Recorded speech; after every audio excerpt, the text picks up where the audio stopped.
Assalamualaikum warahmatullahi wabarakatuh. Halo anak-anak kelas 6, apa kabar hari ini? Dimanapun kalian berada, Bapak harap kalian sehat selalu ya. Hari ini kita akan belajar materi pada tema 1, subtema 1, pembelajaran 1. Sebelum belajar bersama Bapak akan menyebutkan tujuan pembelajaran yang akan kita capai hari ini.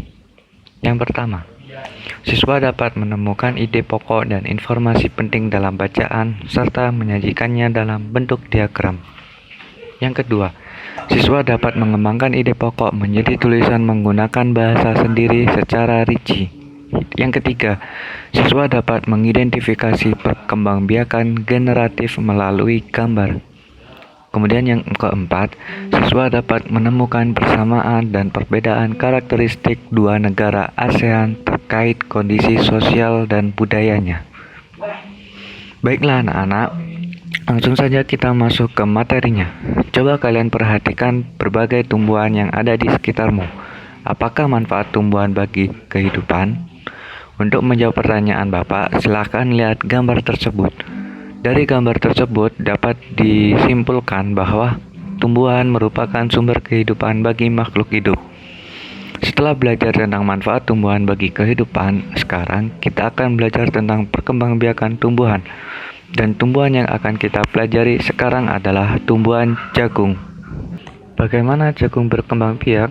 Jagung merupakan salah satu tanaman yang dijadikan bahan makanan pokok di berbagai negara, salah satunya di Indonesia.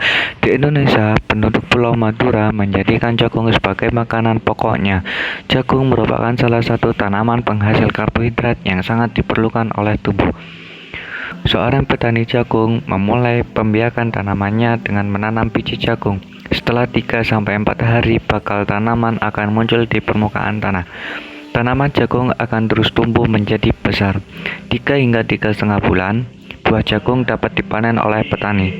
Buah jagung yang berbentuk seperti tongkol pada mulanya berupa sekuntum bunga. Bunga jagung memiliki helai-helai rambut halus pada bagian ujungnya. Pada helai rambut tersebut terdapat tepung sari. Tepung sari akan terbang terbawa angin ketika angin bertiup. Tepung sari yang terbawa angin sebagian akan jatuh di kepala butik yang terletak di bagian bawah bunga pada pohon jagung yang lain. Ketika itulah terjadi pembuahan. Agar kalian paham apa yang sudah Bapak sampaikan, bukalah buku tema 1 halaman 2. Terdapat bacaan dengan judul Bagaimana Jagung Berkembang Biak. Tugas kalian adalah temukanlah ide pokok dan informasi penting dari bacaan tersebut. Tuliskanlah pada diagram yang sudah disediakan pada halaman 4. Salah satu contoh tumbuhan yang berkembang biak dengan bunga adalah tumbuhan jagung. Tepung sari pada bunga jagung akan terbang terbawa angin ketika angin bertiup.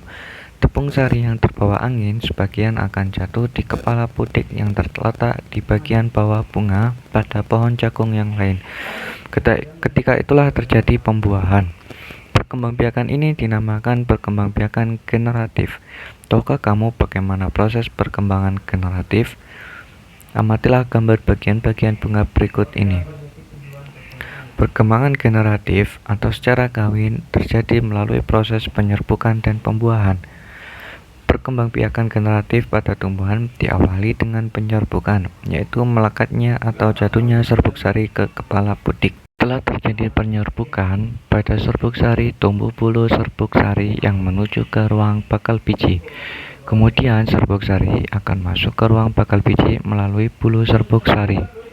Kemudian di dalam ruang bakal biji terjadi pembuahan, yaitu peleburan serbuk sari atau sel kelamin jantan atau spermatozoid dengan kepala butik atau sel kelamin betina atau sel telur. Kemudian hasil dari pembuahan adalah zigot. Kemudian tugas kalian adalah amatilah lingkungan di sekitarmu. Temukan satu jenis tumbuhan yang sedang berbunga. Gambarkan bagian-bagian bunga dan tuliskan cara penyerbukannya pada kolom berikut ini. Bunga yang indah bukan hanya tumbuh di Indonesia. Negara-negara lain seperti negara tetangga pun memiliki bunga yang cantik karena kondisi geografis yang hampir sama. Bunga yang tumbuh tidak jauh berbeda jenisnya. Perhatikan jenis-jenis bunga yang tumbuh di negara-negara tetangga. Bunga kembang sepatu tumbuh di Indonesia dan Malaysia. Bunga ini dapat digunakan sebagai pewarna di Malaysia. Bunga kembang sepatu dinampakkan bunga raya dan merupakan bunga nasional. Perhatikan bunga Kamboja pada gambar di samping. Bunga ini sering digunakan dalam perlengkapan tari di Bali. Dorcampa atau bunga Kamboja dapat ditemukan di Indonesia dan Laos. Di negara tersebut, bunga ini digunakan untuk dekorasi upacara keagamaan dan penyambutan tamu. Malaysia, Laos, dan Indonesia hidup berdampingan meskipun berbeda negara, namun ketiganya memiliki persamaan dalam kehidupan sosial dan budaya. Masih banyak negara lainnya yang memiliki kesamaan. Oleh sebab itu, mereka menggabungkan diri dalam suatu organisasi yang bernama ASEAN, yaitu Persatuan Negara-Negara Se-Asia Tenggara. Berikut adalah ke-10 negara ASEAN. Untuk menambah wawasan kalian tentang negara-negara ASEAN, bacalah buku tema 1 halaman 7 sampai 13. Kemudian, tugas kalian adalah pilihlah 2 negara ASEAN, carilah perbedaan dan persamaan karakteristik dari kedua negara tersebut, mulai dari tumbuhan yang hidup, khususnya bunga yang menjadi ciri khas negara dan kondisi sosial budaya mereka. Kamu bisa menyebutkan nama bunga, nama sebutan, pemanfaat, dan tempat tumbuhnya pada kolom yang sudah disediakan di halaman 14. Demikian yang dapat Bapak sampaikan, semoga dapat bermanfaat untuk kalian semua ya. Jangan lupa untuk selalu mencuci tangan, jaga jarak, dan juga jaga kesehatannya ya. Terima kasih. Wassalamualaikum warahmatullahi wabarakatuh.